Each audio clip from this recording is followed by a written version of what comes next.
Hi guys! Welcome back to my channel. This is GTap TV. Magluluto ako ngayon ng mini tapioca pearl or sago. Pwede natin itong ilagay sa sagot gulaman, halo-halo at ginataan. Kalimitang makikita natin ito na nilalagay sa taho.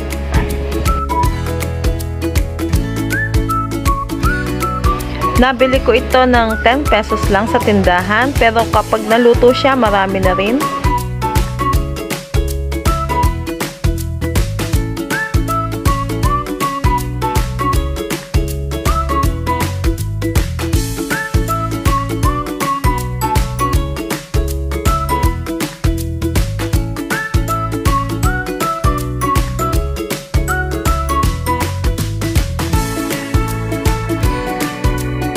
Magpapakulo ako ng 2 cups water.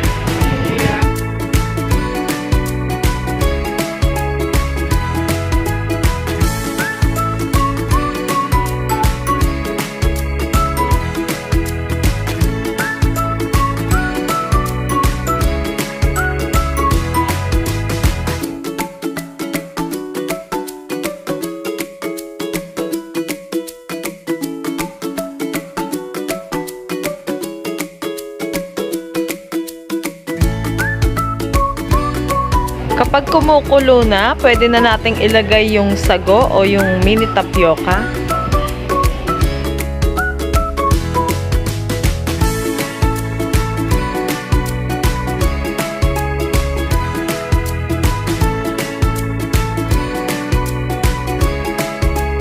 Haluin lang natin para hindi siya magdikit-dikit.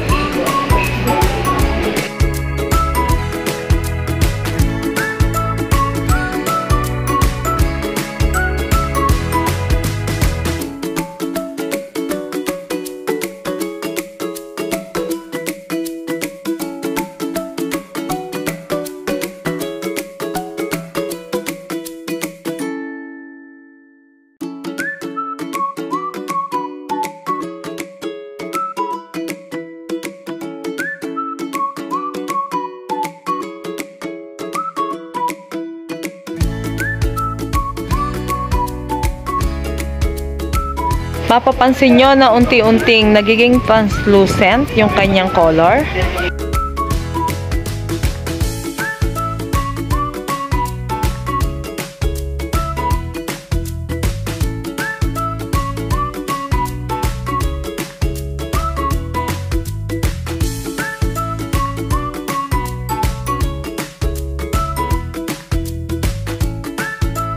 Kapag ganito na yung texture, pwede nang patayin yung kalan.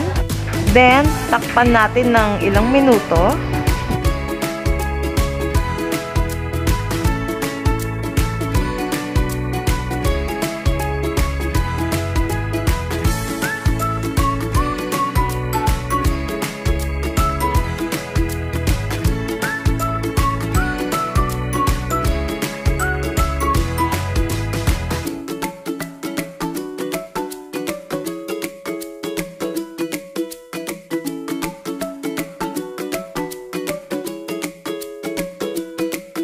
Kapag ganito na yung texture, pwede na natin siyang salain at hugasan ng running water or cold water.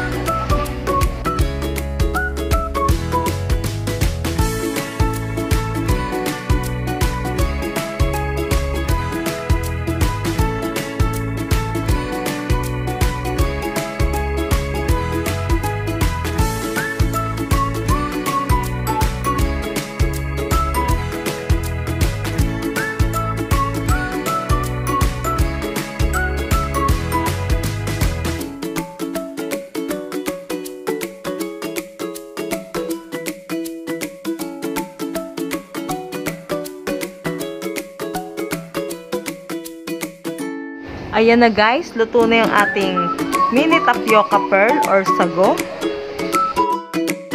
Thank you for watching, and please don't forget to like, leave a comment, and subscribe to my YouTube channel, GTap TV. Enjoy the video. Bye for now.